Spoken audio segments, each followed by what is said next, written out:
Operazione della squadra mobile di Vibo Valentia per l'esecuzione di un'ordinanza di custodia cautelare nei confronti di 11 persone ritenute affiliate alla Coscalo Bianco operante in città. Si tratta di indagati che erano già stati arrestati nel corso dell'operazione Goodfellas condotta nel giugno del 2010. I provvedimenti eseguiti sono 9, 8 in carcere ed 1 ai domiciliari.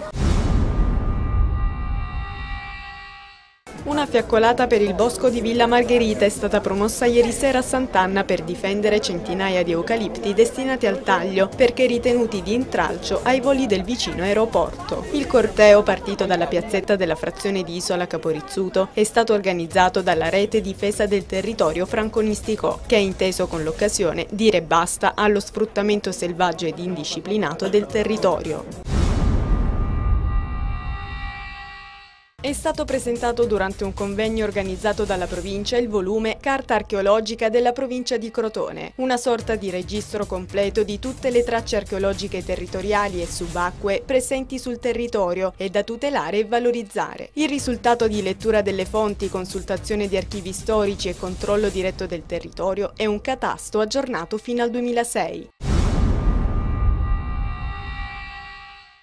Al via ufficialmente la raccolta fondi del FAI per il restauro del più antico tricolore italiano finora scoperto. L'iniziativa, denominata Puntiamo i riflettori, è partita ieri sera dalla Sala Quintieri del Teatro Comunale Alfonso Rendano di Cosenza. Il restauro della bandiera verrà condotto all'interno del Museo dei Bretii e degli Enotri, ove è custodita e potrà essere seguito dal pubblico.